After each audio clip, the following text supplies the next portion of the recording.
그럼 어디다 쓰냐? 그건 대회비다. 마법의 단어 대회비. 일단은 제가 뭐 기자로서 그에 대해 뭐 평론을 하자면 일단 1번은 말이 안 되고요. 왜 말이 안 돼요?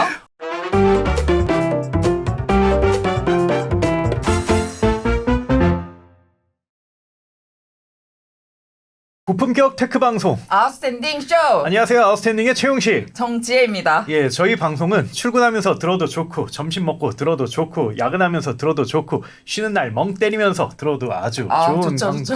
방송입니다. 예, 역시 오늘도 두 가지 공지사항이 있는데요. 첫 번째는 저희가 영상이 업로드되고 나서 댓글 달아주시면 모든 분들에게 1개월 이용권을 다 드리고 있습니다. 3일 안에 달아야 되죠? 그렇죠. 3일 안에. 그리고 악플이나 어뷰징은 안 되죠. 그거는 저희가 굉장히 순한 사람들이라서 마상을 입잖아요, 우리가. 그래서 그 점 양해 부탁드리고요.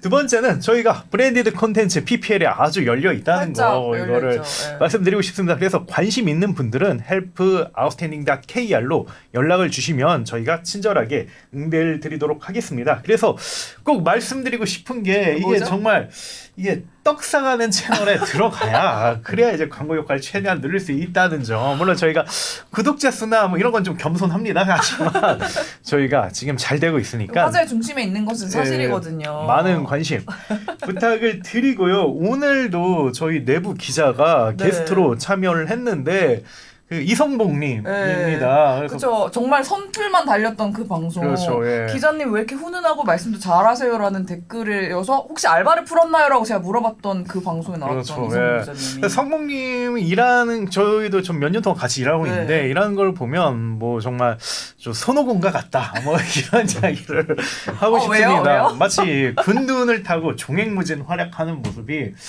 이게 정말 고수의 품격과 일잘러의 품격이 느껴지는 뭐 그런 분입니다. 그래서 정말 지금 저희 뭐 가장 엄청 잘하시는 뭐 에이스라고 할 수 있죠. 그런 분이신데 그렇다면 우리 그 에이스 이성봉 기자님과 함께 우리가 오늘 얘기 나눠볼 주제가 뭘까요?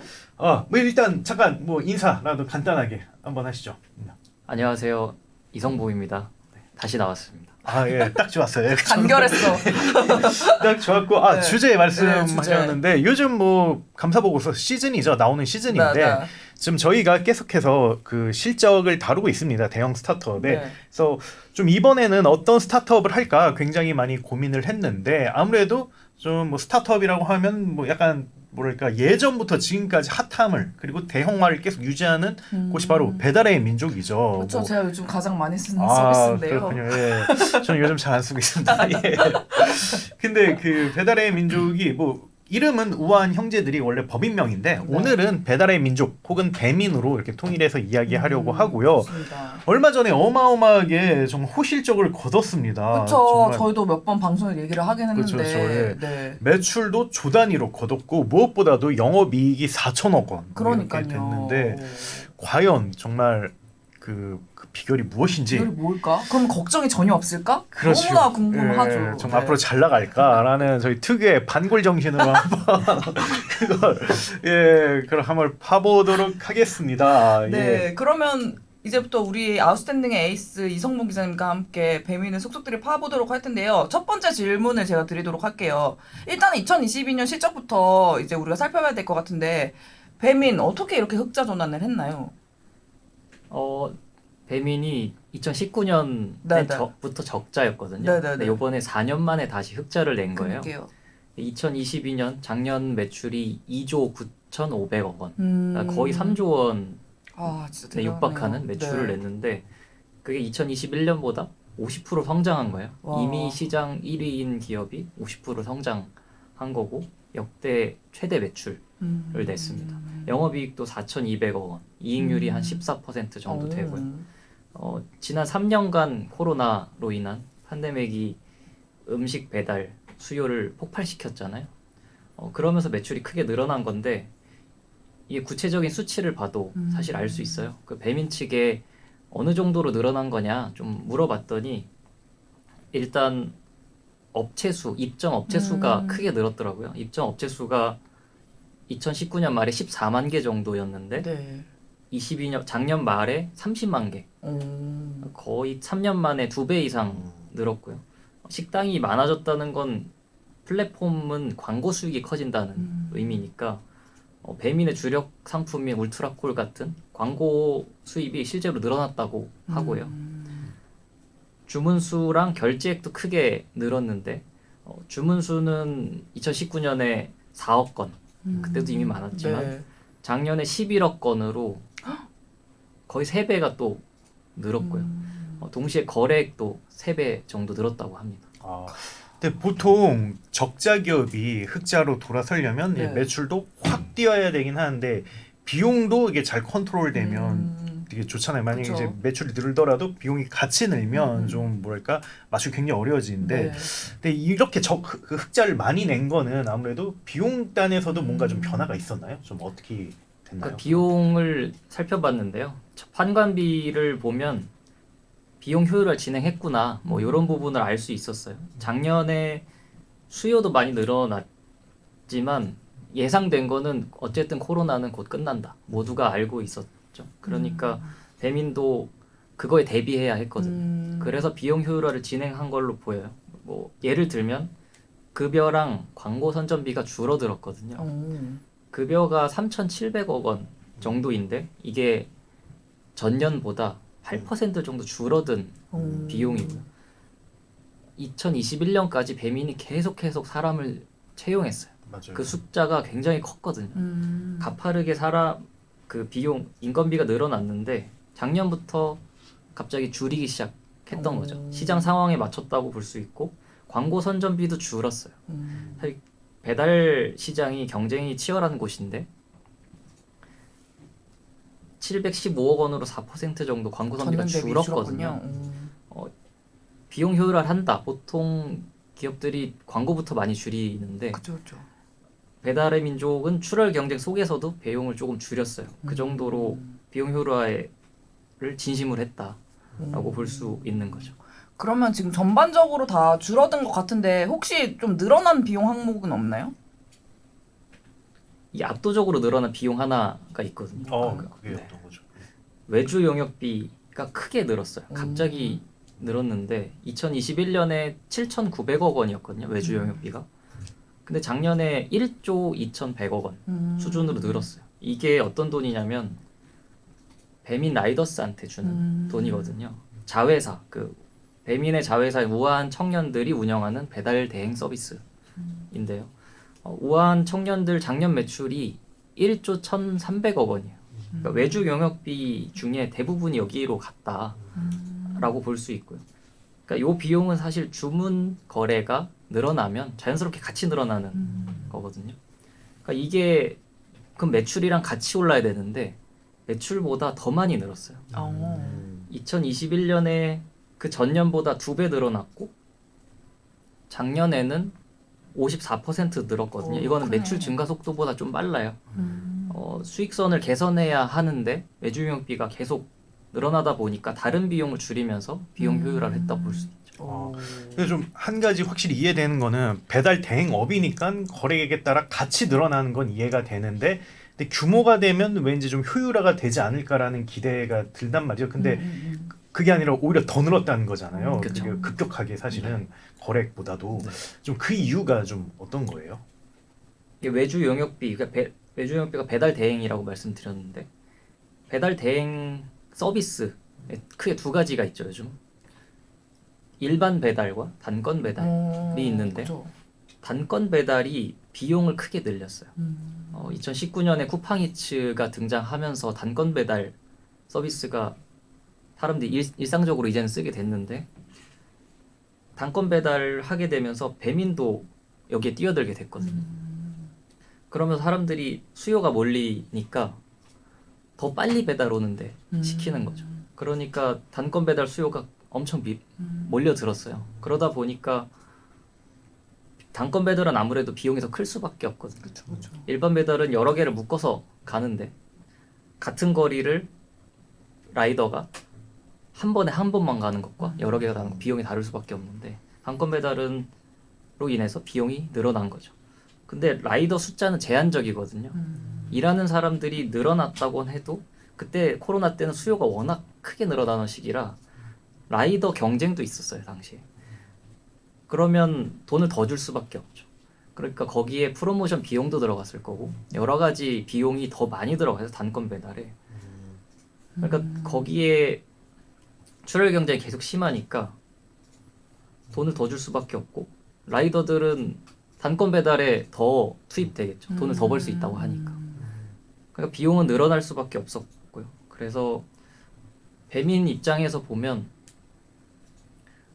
비용이 너무 많이 드니까 이거를 통제하고 싶은데 사실 어려움이 있었던 거고요. 최근에 이거를 조금 해소하고 싶은 마음이 있었나 봐요. 이걸 해소하고 싶어서 손자 회사 하나를 만들었더라고요. 네, 딜리버리엔이란 손자 회사를 만들어서 정규직 라이더를 고용하는 방식도 하고 있는데 어쨌든 단건 배달로 인해서 외주 용역비, 그러니까 비용 자체가 계속 늘어났다라고 볼 수 있습니다. 근데 좀 시장 상황이 좀 특이했었던 것 같긴 해요. 뭐 예를 들면 뭐랄까 이제 경쟁사들도 좀 많았고 그리고 또 갑자기 수요가 늘다 보니까 라이더들의 인건비가 굉장히 좀 통제하기 어렵다고 해야 되나? 뭐 이렇게 싸게 줄 수는 없는 거잖아요. 안 할 테니까. 그래서 좀 그런 것 때문에 좀 그건 통제하기 좀 어렵지 않았나 그런 생각도 들긴 해요. 배민은 약간 쿠팡이 좀 있겠다. 단건 배달 해야 되니까. 네. 근데 쿠팡 이츠보다는 인력 시장 이슈가 가장 크지 않았을까 개인적으로. 쿠팡 이츠는 어떻게 보면 좀 때려 눕히지 않았나요? 근데요. 경쟁에서. 뭐 쿠팡 이츠랑 다른 점이 있긴 했죠. 초반에 배민원은 원래 일반 외주 대행 업체들과 함께 했거든요. 근데 쿠팡 이츠는 처음에 자기들이 했어요. 그러니까 자기랑 계약한 라이더들끼리 했거든요. 그런 부분에서 조금 다른 점도 있었고 컨트롤이 조금 더 나았을 거다라는 생각 들죠. 그렇지만 뭐 어때 결과적으로는 지금 배달 시장에서 배민이 그렇죠. 짱짱 너무 잘하니까. 했으니까. 너무 압도적이죠. 네. 설명을 잘해줘서 이해가 속속 되는데 그러니까 한마디로 수요는 엄청 많고 근데 어쨌든 배민이 비용을 여러모로 그래도 최선을 다해서 잘 통제를 했네요. 그래서 흑자 난 거고. 근데 좀 궁금한 게 그 코로나19 터진 이후에 진짜 수요가 엄청 폭발했잖아요. 저도 그때 엄청 많이 시켜 먹었거든요. 근데 왜 2020년이랑 2021년이 완전 코로나 진짜 전성기란 말 좀 그렇지만 엄청 그랬는데 왜 그때는 적자였어요? 2020년이랑 2021년이랑 좀 다르긴 한데요. 네네. 우선 배민은 2018년도까지 흑자 회사였어요. 경쟁사도 뭐 요기요 배달통이 있긴 했지만 경쟁이 안 됐죠 사실. 배민이 압도적이었고 근데 2019년에 갑자기 적자가 되거든요. 그 여러 가지 이유가 있지만 쿠팡이츠의 등장이 되게 컸어요 사실. 쿠팡이츠가 말도 안 되는 마케팅비를 써가면서 그렇죠. 시작하자마자 TV 광고 배우 한소희가 아 기억난다. 네. 그렇죠. 네. 광고비를 진짜 쏟아 부었거든요.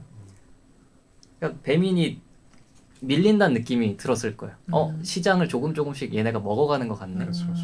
그러니까 배민도 가만히 있을 수 없기 때문에 마케팅비를 굉장히 크게 쓰기 시작해요. 굉장히 크게 쓰기 시작하고 배민원이란 것도 만들었는데 적자를 피하기는 어려웠을 것 같아요. 경쟁 때문에 그랬을 거고.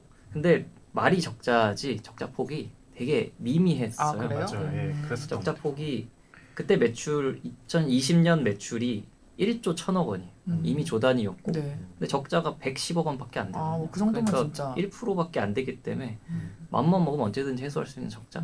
그래서 그때 적자였다라는 게 큰 의미가 없을 수도 있고요.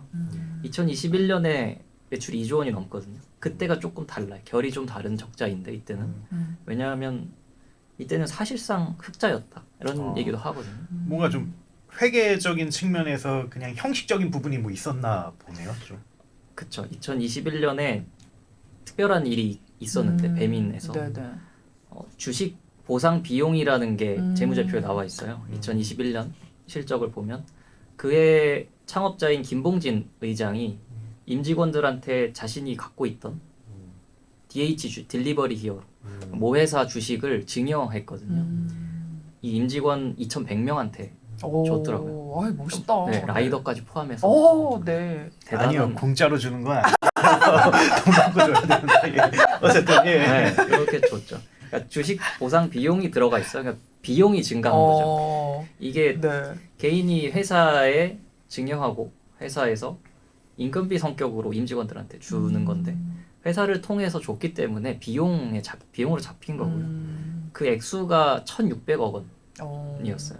그러니까 그해 2021년 배민 적자가 760억 원이거든요. 그냥 단순히 계산하면 한 800억 정도 흑자가 날 수 있는 상황이었는데 창업자가 주식을 증여함으로써 적자 상태가 된 거였고 그렇군요. 그때 매출이 2조 원 정도였으니까 그거를 제외하면 한 4% 정도의 흑자가 나던 상황이었어요. 이거는 기사에도 나왔었나요? 이런 거는 좀 못 봤던 것 같은데. 나온 게 있지 않았을까요? 다른 데 있긴 했습니다. 네, 다른 데도 있었습니다. 아, 그거는 이제 배민에 그 물어봐서 이렇게 아신 건가요? 아, 이런 상황은 예. 회계사분께도 얘기를 들었고. 또 열심히 또 네, 심층 그게 취재를 하셨군요. 재무적으로 나와 있기도 합니다. 주식 보상 비용이라고 나와 있기도 합니다. 그렇군요. 와. 그러면은 지금 얘기를 쭉 들어보면은 그럼 2022년에 갑자기 뜬금포로 흑자를 낸 건 아니었다는 생각이 드네요. 그렇죠? 그렇죠. 이게 원래도 2021년에도 사실상 흑자였다고 보면 수요가 계속 이어졌으면 당연히 흑자가 됐을 거고 오히려 비용을 통제했기 때문에 흑자를 더 많이 낼 수 있었던 거거든요. 그리고 코로나가 사실상 종식 엔데믹으로 넘어갔다고 표현하죠. 엔데믹으로 넘어가면서 1위 더 압도적인 1위가 됐어요. 2, 3위랑 격차가 훨씬 커졌거든요. 데이터를 보면 작년에 요기요랑 쿠팡이츠는 월간 활성 이용자 수 MAU라고 하죠. 굉장히 크게 떨어졌어요. 쿠팡이츠는 그냥 반토막 났거든요. 한 650만 명이었는데 한 300만 명까지 떨어졌는데 배민은 큰 변화가 없었어요. 시장 수요가 떨어지는데도 배민은 2천만 명 정도가 썼는데 엔데믹으로 넘어갔는데도 1,900만 명 정도 쓴다고 하니까 한 달에 큰 변화가 없던 거거든요. 그러니까 정리하면 팬데믹으로 형성된 높은 수요가 있었고 그것 때문에 매출이 늘고 시장 지배력은 더 강해졌고 비용을 통제할 수 있는 여건이 생긴 거죠. 그래서 이런 실적이라고 볼 수 있어요. 그래서 사실 저도 다 그 이야기 들으면서 예전부터 느꼈던 게 사실 배민은 언제든지 전 이익을 낼 수 있는 회사라고 생각을 했었고 그리고 또 좀 취재원들로부터 뭐 작년에 굉장히 큰 흑자를 낼 거다 뭐 이런 얘기를 들었는데 근데 그게 너무 엄청 대단했던 것 같아요. 4,500 원이라는 영업이익이. 그래서 실제로 정말 엄청 대단하다. 진짜 큰 성과를 냈다. 이거는 뭐 모두가 다 동의하지 않을까. 짱맛. 그렇죠. 예. 그래서 그에 대해서는 정말 플랫폼 비즈니스의 정석을 보여줬다는 측면에서 진짜. 정말 적극적으로 박수를. 갑자기 박수. 치고요. 그런데 뭐 굉장히 실적이 좋긴 한데 뭐 앞으로 낙관할 수 있을까? 뭐 이것도 좀 다른 이슈인 것 같고 이게 좀 배민의 걱정이 좀 있지 않을까 싶은데 그게 좀 뭐라고 생각을 하세요? 배민이 어쨌든 이렇게 매출이 커진 건 외부 환경이 컸거든요. 코로나라는 시장 환경 이게 중요했는데 아무래도 이게 없어지다 보니까 걱정거리가 있을 것 같아요. 그래서 제가 여러 가지 뭐 전문가분들이나 업계 관계자들 이야기를 들어서 정리해 봤는데요. 5가지를 크게 꼽아 봤는데 첫 번째가 음식 배달 시장이 이제 정체될 것이다. 그리고 모회사 주가가 계속 하락하고 있거든요. 그런 문제가 있고 그다음에 새롭게 하는 사업들이 아직 수익성이 낮아요. 뭐 이런 부분. 네 번째로 배달 수수료 관련된 갈등이 계속 지속되는 상태고 쿠팡이츠가 여전히 공격적으로 마케팅을 하고 있거든요. 이런 부분이 있는데 하나씩 조금 풀어서 말씀드리면 가장 큰 건 아무래도 시장이 정체된다. 그러네요. 이거는 누구나 예상할 수 있었던 일이거든요. 올해부터 그 문제가 사실 시작될 거예요. 밖으로 사람들이 나가고 많이 돌아다니고 배달 시켜 먹는 게 줄어든다는 거잖아요. 아까 용신님이 덜 시켜 먹고 있다고 하셨고 밖에 나가서 덜 시켜 먹는 거예요? 아 저는 그 짜고 그래가지고 네, 그렇죠. 짜고 기름쳐서 어느 순간부터는 맞아. 그리고 테이크아웃 좀 많이 하거든요. 근데 네. 테이크아웃 하면 왠지 좀 이런 말 써도 될지 모르지만 개꿀이라는 느낌을 받아요. 배달비 아낄 수가 있어요. 배달비가 또 많이 올라가고 운동도 할 수 있고 밖으로 나가서 그래서 좀 약간 안 시켜 먹는 갑자기 편이다. 약간 반성하게 되네. 배달 많이 시켜 먹어서. 그렇죠. 그냥 포장해 드시는 분이 많아지기도 했고 배달료가 되게 부담스러워. 맞아. 이제 막 사실. 4-5천 원이에요. 그래가지고 시장이 정체됐다고 표현을 하는데 통계적으로만 봐도 시장 거래액이 계속 늘어나기만 했었는데 2017년에 2조 원, 2021년에 25조 원까지 가파르게 시장 규모가 커졌거든요. 근데 2022년 거래액이 갑자기 성장이 거의 멈췄어요. 그러니까 2021년과 작년을 비교하면 1% 성장했다고 하더라고요. 아. 거의 안 큰 거죠, 사실상. 그러니까 시장이 정체됐다고 하는데 배달 앱을 또 쓸만한 사람 이미 다 쓰고 있다. 그렇죠. 신규 유입자가 늘어나기가 어려운 상황이다. 이런 말도 할 수 있고, 그러니까 배달비 얘기도 하셨는데 부담스럽죠. 이제 포장하면 되고, 그리고 외부 모임이 많아졌기 때문에 그렇죠. 아무래도 배달 시켜 먹는 일이 줄어들어서 올해 시장 상황으로 인해서 실적이 안 좋아질 수 있다. 이런 예측이 나오긴 합니다. 그러면은 지금 어쨌든 시장 정체기가 약간 예상이 되는 상황이잖아요. 그러면 배민은 그 예상을 하면서 어떤 전략을 펼칠까요? 그 배민에다가 물어봤어요. 시장이 안 좋은데 뭘 할 수 있겠냐. 아 그렇게 물어봤네요. 네, 왜냐하면 네. 외부 환경 영향을 많이 받는 그쵸, 플랫폼이다 그쵸. 보니까 그렇다고 생각했는데 크게 두 가지 대답을 들었어요. 뭐라고? 배민에서는 일단 서비스를 새롭게 하는 걸 말씀하셨는데 알뜰 배달이라는 걸 최근에 시작했더라고요. 네네. 이거는 단건 배달의 반대인데 묶음 배달이죠. 원래 일반 배달이랑 사실 큰 차이가 있는지 모르겠지만 저는 묶음 배달이란 거를 시작했고 앞서 말씀드린 대로 외주 용역비가 늘어난 건 단건 배달 때문이었는데 단건 배달은 주문 건당 6.8% 수수료를 내고 배달 팁이 6,000원이었어요. 근데 알뜰 배달은 같은 수수료에 배달 팁이 한 3,000원 수준으로 줄어들거든요. 이게 무슨 말이냐면 소비자 입장에서 배달비를 좀 덜 낼 수 있다. 가격을 낮춰서 소비자를 유인하겠다. 이런 의미로 볼 수 있고 그 외에 비마트, 배민스토어, 배민상회 그 외에 퀵커머스 영역에서도 사업을 넓히면서 우리가 실적을 개선할 수 있을 것이다. 배민 쪽에서는 이렇게 얘기하고 있습니다. 그래서 저도 확실히 뉴스라든지 주변 사례라든지 제 생활 패턴 보면 확실히 좀 의존성이라든지 이런 건 좀 약하다는 걸 느끼긴 한데 근데 또 좀 이건 어떻게 보면 가까이 봤을 때 그런 거 약간 멀리서 보면 사실은 뭐 지혜님처럼 많이 시켜먹는 훨씬 더 많고요. 그리고 더 많이 과금할 것 같고 그리고 무엇보다도 1인 가구가 미친 듯이 늘어나고 있잖아요. 그렇죠. 앞으로 더더 늘어날 거고 뭐 싱글 라이프도 더더 늘어날 거기 때문에 또 뭐 바로 이렇게 좀 예단하기는 좀 어렵지 않나. 그래서 분명히 좀 복잡한 뭐 이런 이슈인 것 같아요.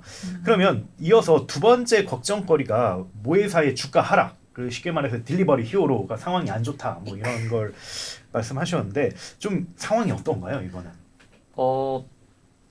음식 배달 시장이 침체된다는 거는 우리나라만의 문제가 아니고 세계적인 그렇죠. 상황이잖아요. 아니니까. 딜리버리 히어로 주가가 거리두기가 거의 마무리되던 2021년 말, 작년 초 계속 하락하기 시작했어요. 정확하게 시점을 보니까 2021년 11월에 정점을 찍고 계속 하락 중이거든요.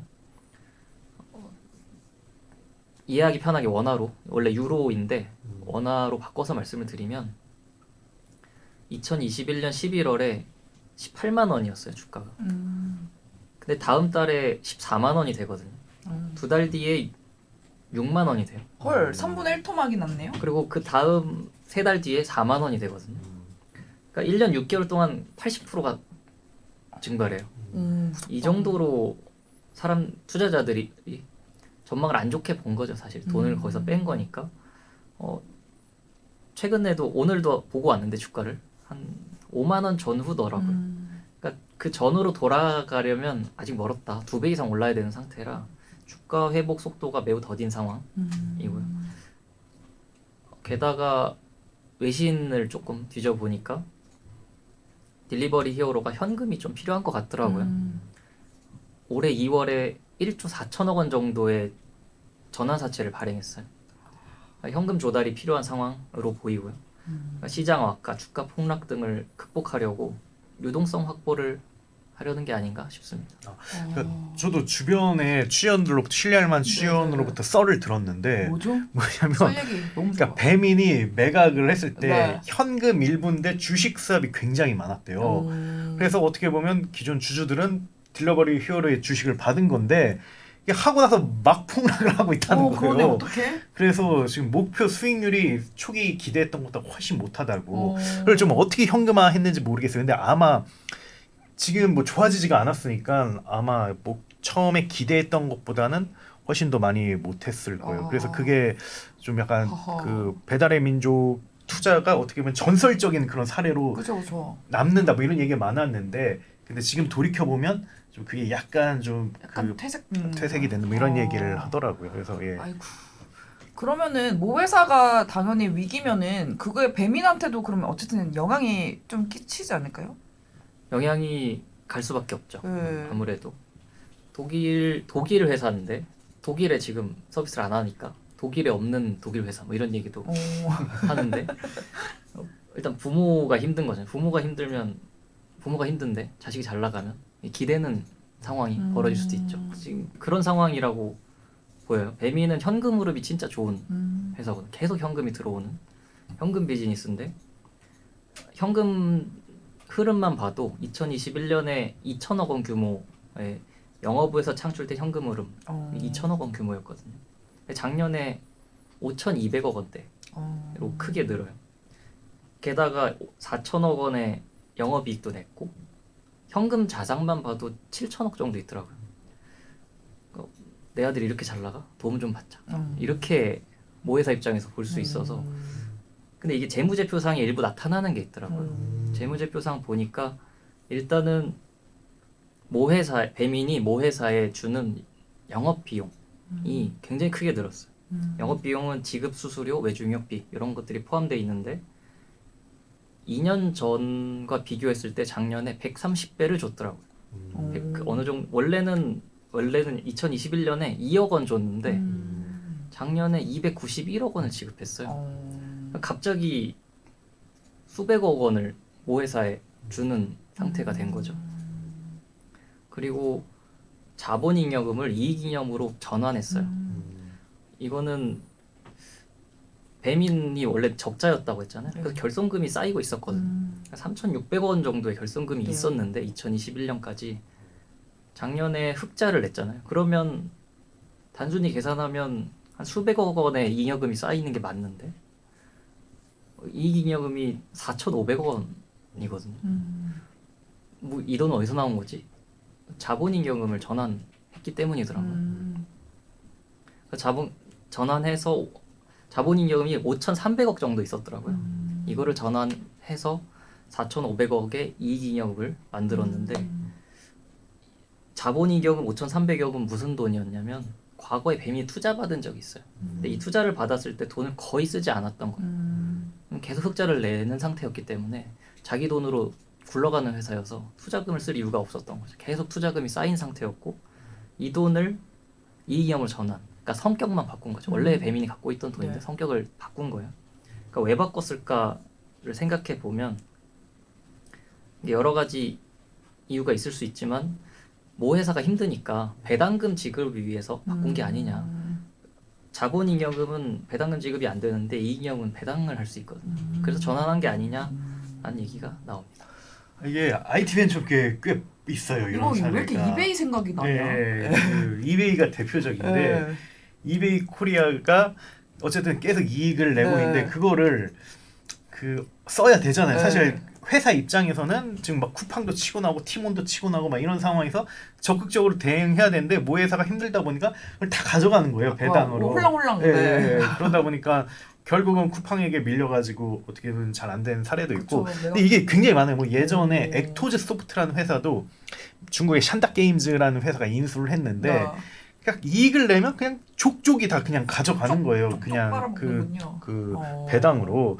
근데 이거를 뭐 어떻게 봐야 되나? 그때 뭐 뉴스에는 뭐 이게 외국 기업의 뭐 약탈이다, 뭐 자본 약탈이다, 뭐 이런 얘기 하기도 하는데, 근데 저는 솔직히 말하면 그럴 수 있다고 생각을 해요. 왜냐하면 그 거기 회사에서도 투자를 했으니까 어쨌든 회수를 해야 되잖아요. 그렇죠. 이렇게 만약에 물려버리거나 다 손실 나버리면 다른 회사들이 다신 또 한국 기업에 뭐 다신까지는 아니겠지만 굉장히 보수적으로 접근할 수밖에 없거든요. 근데 어쨌든 배당이든 재매각이든 어쨌든 이렇게 가져가야 그걸 계속 뭐랄까 M&A 사례가 늘어날 수 있기 때문에 좀 그 멀리서 보면 나쁘지 않다라고 이렇게 얘기는 하지만 배달의 민족 입장에서는 씁쓸하지. 사실은 지금 씁쓸하죠. 훨씬 더 잘 될 수가 있는데 그러니까요. 만약에 상장을 했거나 이러면 뭐 유상증자를 한다든지 해서 유상증자의 뭐 영업 그 이익 잉여금까지 하면 막 쭉쭉쭉쭉 더 나갈 수가 있거든요. 근데 위에서 계속 돈 달라고 하면 솔직히 말하면 내부 임직원들은 속된 말로 빡칠 일이긴 해요. 그래서 여쭤보고 싶은 게 그러면 정말로 그 딜리버리 히어로가 뜯어갑니까? 그러면 아 배민 씨 뭐라 그러? 배민은 뭐라고 하던가요? 예. 배민은 엄마가 가져간 거를 뜯어갔다고 표현하진 않겠죠. 근데 예, 죄송합니다. 물어- 좀 네. 말이 좀 심한 것 같네요. 예. 두 가지에 대해서 다 물어보긴 네. 했는데 일단 200억 원 영업 비용을 갑자기 주기 시작한 거는 클라우드 서버 사용료다 이렇게 해명을 하긴 했어요. 그러니까 딜리버리 히어로 자회사들이 많이 있는데 그룹사 전체의 클라우드 비용을 일원화 했다. 그래서 글로벌 통합 계약 때문에 비용을 줘야 한다라고 일단 그 영업 비용에 대해서는 그렇게 해명했고요. 그리고 두 번째 이익잉여금 전환한 거는 네. 이거를 사실 더 듣고 싶었는데 네. 저도 그게 더 궁금한데. 재무구조 건전성을 위해서 이렇게 추상적으로 대답했고 그럼 어디다 쓰냐? 그건 대회비다. 마법의 단어 대회비. 일단은 제가 뭐 기자로서 그에 대해 뭐 평론을 하자면 일단 1번은 말이 안 되고요. 왜 말이 안 돼요? 아니 그걸 왜 모회사랑 왜 같이 씁니까? 차라리 뭐 개별 협상하는 게 훨씬 더 파워풀하지. 그리고 뭐 서비스도 뭐 같이 있는 것도 아니고 개별인데 클라우드 어쨌든 서버 사용료 말씀하시는 거 그렇죠. 맞죠? 그거는 일단은 말이 안 되는 뭐 저도 자회사 대표를 여러 번 하면서 과감하게 말이 아니다 얘기할 수가 있고 두 번째는 뭐 아마 뭐 그렇지 않을까요? 뭐 그거는 뭐요? 뭐 그렇지가 뭐예요? 뭐 그거는 네 그렇게 되지 않을까요? 네. 근데 어쨌든 저는 앞서 얘기한 것처럼 좀 그게 절대 나쁘다고 생각하지 않습니다. 저는 뭐 투자금 회수를 할 수 있다고 생각해요. 주주로서는. 그쵸, 예. 뭐, 근데 예. 다만 그게 뭐 임직원 좀 다르게 느껴질 수 있을 뿐이지. 그렇죠. 예. 모든 상황과 입장이 다 이해가 갑니다. 예. 그러면 이제 우리가 세 번째 요소에 대해서 좀 살펴보면 좋을 것 같은데 아까 수익성이 낮은 신사업이라는 단어를 쓰셨단 말이죠. 그게 혹시 그 비마트 같이 퀵커머스 말씀하시는 게 맞나요? 그렇죠. 퀵커머스가 돈 안 된다는 얘기는 많이 하긴 하죠. 배민이 음식 배달 말고 시장을 여러 군데 들어가기 위해서 많은 걸 하고 있는데 가장 성장세가 높은 게 퀵커머스 영역이긴 해요. 아무래도 배민은 배달을 잘하는 회사니까 배달을 중심으로 상품을 늘리는 방식으로 사업을 확장하고 있는데 비마트를 열심히 키우고 있거든요. 서울 수도권 그다음에 지방 광역시까지 지금 확대했어요. 서비스 지역을. 배민 전체 매출로 보면 82% 정도는 여전히 음식 배달인데 17%가 상품 매출이란 이름으로 나오고 있어요. 상품 매출은 커머스 영역이라고 볼 수 있는데 비마트, 배민 스토어, 뭐 배민 상해, 라이브 커머스 뭐 이런 부분에서 매출이 나오고 있어요. 상품 매출 성장세를 보면 2018년에 170억 원이었는데 다음에 500억, 2,200억, 4,200억, 작년에 5,100억 원까지 정말 커졌거든요. 그럼 이것만 보면 커머스가 잘 크고 있는 것처럼 보이는데 이 중에 매출의 절반은 퀵커머스인 비마트에서 나온다고 하고요. 퀵커머스 시장 근데 퀵커머스 시장이 경쟁이 정말 치열하거든요. 그래서 시장을 확대하는데 어려움이 있을 거라고. 좀 그래도 어쨌든 매출이 수천억까지 갔으니까 정말 잘 컸다라고 볼 수가 있는데 근데 아무래도 수익성이 낮을 수 있다라고 얘기하는 거는 뭐 비용 구조상 뭔가 크리티컬한 문제가 있기 때문인가요? 그게? 그렇죠. 많은 배송하는 서비스가 요즘 참 많은데 가장 비싼 게 퀵커머스. 어쨌든 제일 빠른 배송이기 때문에 속도가 곧 사실 비용이라고 하잖아요. 퀵커머스는 30분, 길어야 2시간 내에 갖다 주는 걸 보통 의미하는데 그러면 더 많은 돈을 사실 써야 돼요. 배달 음식이나 식료품, 생필품 배달 음식이랑 식료품, 생필품은 완전 다른데 왜 다르냐면 물류센터가 필요하거든요. 도심 곳곳에 물류센터를 지어야 돼요. 그런데 곳곳에 지으려면 크게 지을 수 없기 때문에 작게 짓거든요. 마이크로 풀필멘트 센터라는 말을 쓰는데 아주 작은 도시명 물류센터를 도시 곳곳에다가 배치하는 거예요. 그래 집 근처에 많이 있어야 빨리빨리 갖다 줄 수 있으니까 그렇게 하는데 이게 투자 비용이 되게 많이 듭니다.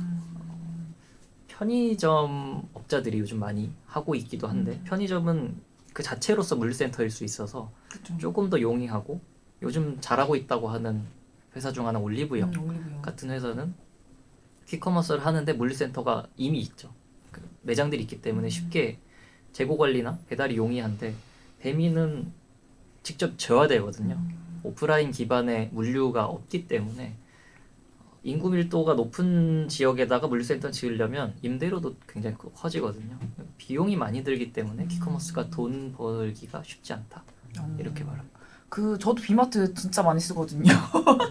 되게 게으름의 상징 같네. 근데 비마트로 진짜 막 그런 거 많이 시켜 먹어요. 샐러리랑 당근 같이 들어있는 작은 통 막 이런 것도 넣어서 먹거든요. 그러니까 신선식품 같은 것도 배달하면 사실 돈이 더 많이 들 것 같다. 항상 수혜를 입으면서도 돈이 진짜 많이 들겠다. 뭐 이런 생각은 했었는데 아무래도 그렇겠죠.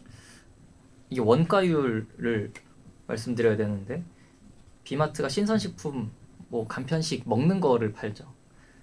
그러면 비교할 만한 회사가 뭐 쿠팡이나 마켓컬리를 얘기할 수 있는데 2021년에 상품 원가율, 배민의 상품 원가율이 75% 정도더라고요. 근데 쿠팡이 현재 원가율이 한 70% 초중반대? 컬리도 그 정도, 예전에는 훨씬 높았죠. 네, 막 많이 줄였잖아요. 네, 80, 90%일 때도 있었고 막 거의 100%에 가까울 때도 있었지만 지금은 70% 초중반대인데 그런데도 이익 내기 어렵다는 얘기를 하잖아요. 근데 상품 원가율이라는 거 안에는 물류, 배송, 인건비가 포함되지 않고 상품 자체의 원가율을 얘기하는 거라서. 근데 배민은 퀵커머스이기 때문에 배송 비용이 훨씬 더 커지거든요. 그러니까 75%로 이익을 내기는 쉽지 않을 거라는 생각이 들고요. 작년에 원가율이 좀 낮아지긴 했어요. 65%까지 낮추긴 했는데 앞서 말씀드린 대로 외주 영역비가 계속 오르는 추세예요. 이 상황에서 이익을 내는 건 굉장히 어려운 일이라는 생각이 들고 그러면 상품 자체를 가져올 때 가격을 낮춰야 되는데 아직 규모가 당연히 다른 이커머스들에 비해서 약하기 때문에 가격을 조정할 수 있을 만한 힘을 갖고 있지는 않죠. 또. 그런 점에서 규모를 더 키워야 하기 때문에 다른 이커머스들과 부딪히기도 하고 경쟁하기 때문에 비용을 계속 투자할 수밖에 없고요. 퀵커머스가 배민이 시장 점유율이 높긴 한데 당분간은 출혈 경쟁이 계속 지속될 수밖에 없다. 이 플레이어들이 많이 뛰어들고 있는 상태여서 그래서 아마 고민이 많을 거라 생각이 듭니다.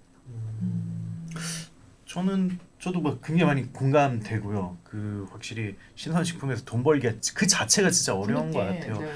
근데 또 비마트가 계속 규모를 이루면 좀 나중에는 좀 개선을 할 수 있겠다 뭐 이런 생각도 듭니다. 그 전까지는 네. 예, 그래서 약간 좀 지켜볼 필요가 있지 않을까 그렇게 생각이 들고요. 그러면 일단 세 번째까지 말씀을 네. 주셨는데 네 번째가 이게 굉장히 엄청나게 어렵고 그냥 딱 보자마자 그냥 어렵다는 생각이 드는데 캄캄합니다. 배달 수수료 문제 이거는 어떻게 보면 기업 브랜드라든지 평판하고도 연결이 돼 있잖아요. 그리고 정말 한국사에서 금기 영역과 같은 상생 이슈와도 그쵸. 연결이 돼 있기도 하고 좀 이거는 풀 수 있을까요? 좀 어떻게 보세요?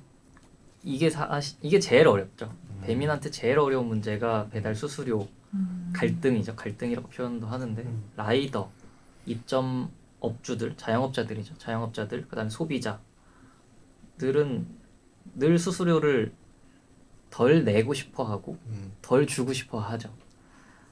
이게 배달 수수료가 단순히 배민 플랫폼 사업의 문제가 아니라 사회 문제로 지금 읽히고 있기 때문에 배민 입장에서 돈을 벌겠다 수수료 그냥 높일 수도 없고 라이더들 더 모집하기 위해 그냥 수수료를 소비자를 모집하려고 수를 낮게 줄 수도 없고 라이더한테 돈을 더 줄 수도 없고 그 마음대로 할 수 없는 상황이긴 해요. 그렇다고 주주들 생각하면 또 돈을 벌어야 되거든요.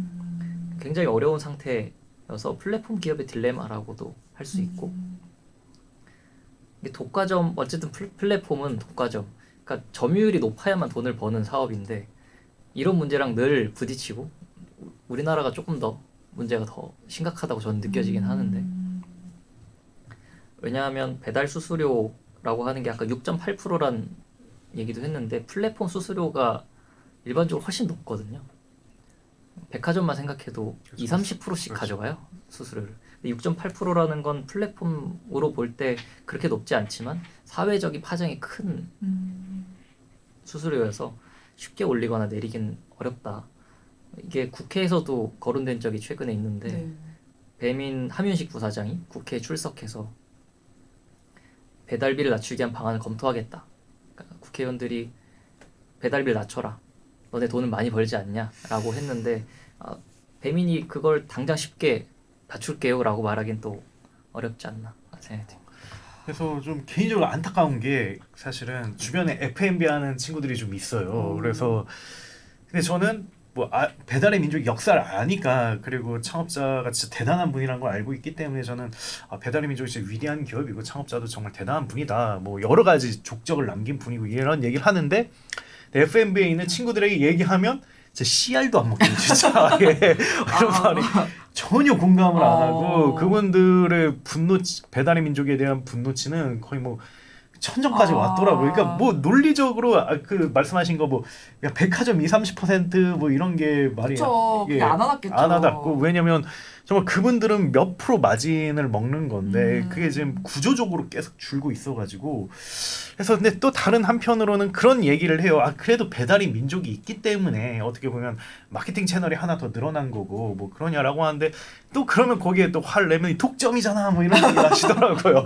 뭐 여러 채널 중 하나도 아니고 무조건 써야 된다라고 해서 제 개인적인 생각으로는 일단은 너무 배민을 탓하지 않았으면 좋겠고 근데 배민도 좀 수수료라든지 광고로 돈을 좀 벌기보다는 뭐 그것도 물론 돈을 벌긴 해야 되는데 좀 적극적으로 신사업을 해서 좀 어느 정도 사회적 여론에 부합을 했으면 좋겠어요. 네이버랑 카카오도 어떻게 보면 왜 한국 시장에만 있냐 이런 것 때문에 결국 비욘드 코리아 하는 거잖아요. 그게 단순히 뭐 수익적인 부분이 아니라 어떻게 보면 사회적인 여론을 반영해서 기업가 정신을 보이는 건데 좀 배달의 민족도 그 정도의 좀 뭐랄까 좀 대승적인 결단을 내려주신다면 정말 물론 지금은 뭐 계속 돈을 버셔야 되고요. 근데 장기적으로는 정말 더 신사업을 하고 해외로 나가면 어떨까 뭐 이런 생각도 듭니다. 뭔가 한마디 더 붙이자면 그 국회의원들이 잘 모르고 다짜고짜 배달비 낮춰라 이렇게 안 했으면 좋겠어요. 이거 되게 복잡한 사정에 얽혀 있잖아요. 지금 우리가 살짝만 살펴봐도.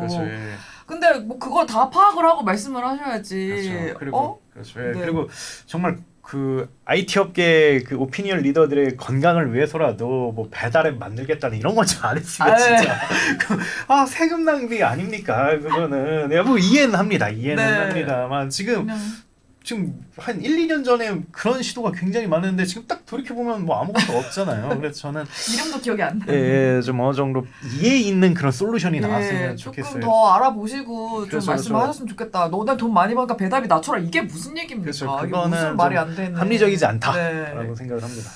소신 발언해봤고요. 이제 마지막으로 이제 우리 성분 기자님이 5번째로 쿠팡이츠가 걱정거리라고 하셨잖아요. 배민의 걱정거리라고. 근데 언뜻 생각하면 사실 지금 배민이 압도적으로 지금 쿠팡이츠를 누른 상황이잖아요. 근데 왜 걱정거리일까 이렇게 생각이 들거든요.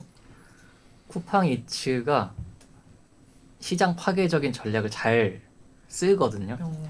소비자들을 혹하게 만드는 마케팅을 잘 해왔어요 그동안. 게다가 쿠팡이라는 든든한 뒷배가 있죠. 코로나19 터지고 쿠팡이츠 처음 나왔을 때도 처음 나왔는데도 다 긴장한 상태. 왜 그러냐면 무언가 할 것 같은 느낌이 들고 실제로 마케팅도 어마어마하게 했고 나오자마자 1년도 안 돼서 업계 3위였던 배달통을 그냥 넘어섰죠. 그쵸. 배달통 아무도 추억의 이름이네. 추억의 이름이었죠. 근데 재무제표에 나와 있긴 합니다. 매출이 거의 지금 사라진 상태. 배민이 그걸 의식한 것 같았어요 당시에. 왜냐면 배민원을 바로 출시를 했고 그 배민원을 만들면서 앱 디자인을 다 바꿨어요.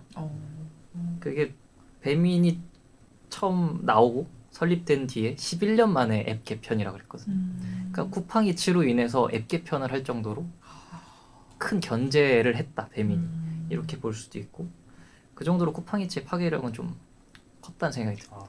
근데 그때는 그랬지만 지금은 확실히 좀 딱 정리가 된 느낌이거든요. 좀 지금 분위기는 어떤지, 지금도 배민이 좀 쿠팡 이츠를 신경 쓰거나 견제하는지 그건 좀 어때요? 코로나 시기가 끝나고 작년부터 조금 변화가 있긴 했어요. 출혈 경쟁, 마케팅 경쟁이 조금 잦아들었거든요. 작년에. 이익을 내야 한다는 분위기가 컸기 때문에 쿠팡도 이익을 내야 하는 상황이었죠. 마케팅비를 전체적으로 다 경쟁사들도 많이 줄이는 상황이었기 때문에. 근데 갑자기 최근에 조금 변화가 생긴 게 쿠팡 이츠가 지난달에 갑자기 쿠팡 와우 유료 회원들한테 쿠팡 이츠를 쓰면 10% 할인해 줄게. 맞아. 마케팅을 시작했어요. 원래 쿠팡 와우 멤버십은 쿠팡에서 쓰는 것들 할인해주고 무료 배송해주고 그리고 쿠팡 플레이 OTT를 무료로 보게 해주는 정도였는데 쿠팡 이츠까지 확장한 거죠. 그리고 처음 시작이 영등포, 관악구, 송파구 이렇게 시작했어요. 근데 갑자기 배민이 그 딱 세 지역에 쿠폰을 뿌리기 시작했어요. 같은 지역에 쿠폰을 뿌리면서 무제한으로 3,000원 할인 뭐 이런 거를 했거든요. 그러니까 딱 그 지역에 맞춰서 할인 이벤트를 하는 걸 보면 쿠팡 이츠를 여전히 신경 쓰고 있다. 이렇게 볼만한 여지가 많죠.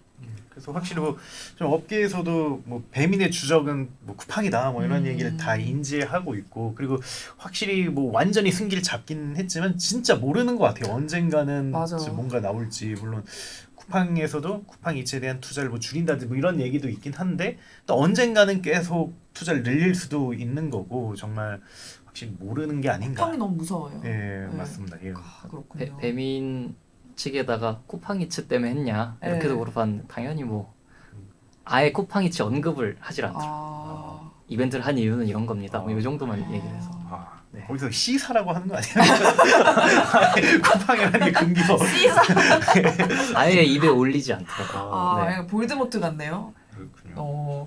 좋습니다. 지금까지 약간 우리 송봉 기자님이 배민의 걱정거리 5가지를 굉장히 설명을 잘 해주셨는데, 그렇다면 송봉님은 배민의 행보를 어떻게 예상을 하시는지요?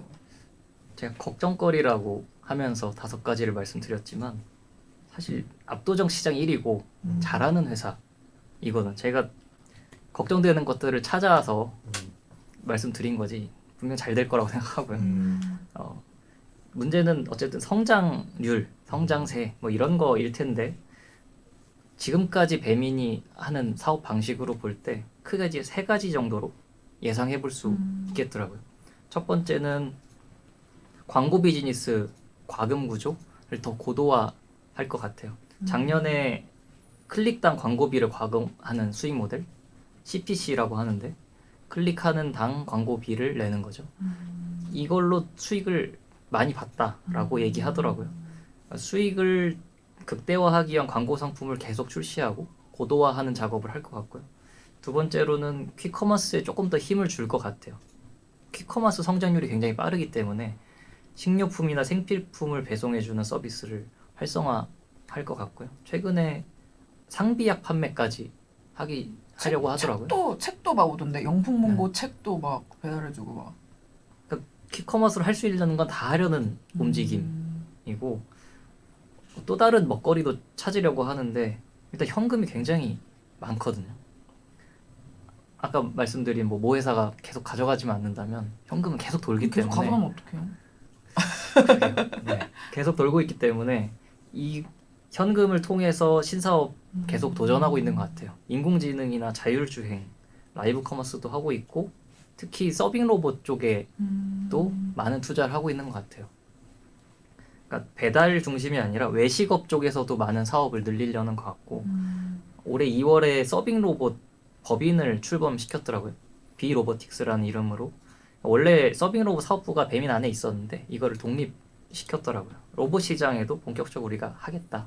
이런 의지가 나타났다고 볼 수 있고, 그런데 아까 가장 어렵다고 한 수수료 문제라던가 이거는 상생의 문제거든요. 그 배민과 관련된 여러 사람들과 함께 잘 가는 거를 계속 고민해야 될 것 같기는 해요.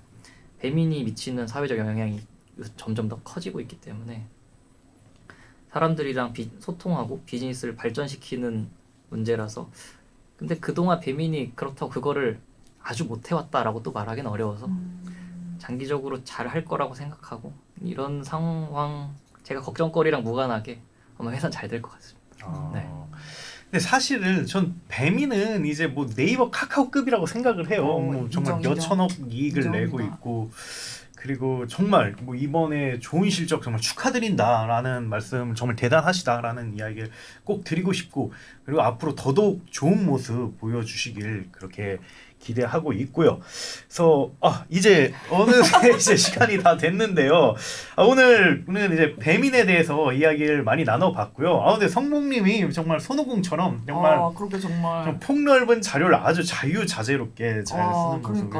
모습을 감사합니다. 왜 그러신지 아마 이제 시청자분들도 다 아실 거라고 생각을 하고요. 정말 고생하셨다는 말씀을 드리고 싶습니다. 그러면 저희는 앞으로 더 재밌는 주제, 흥미로운 주제 가지고 찾아올 거고요. 그러면 좋아요, 구독, 알림 설정까지 부탁드립니다. 다음 이 시간에 또 찾아뵙도록 하겠습니다. 감사합니다. 감사합니다.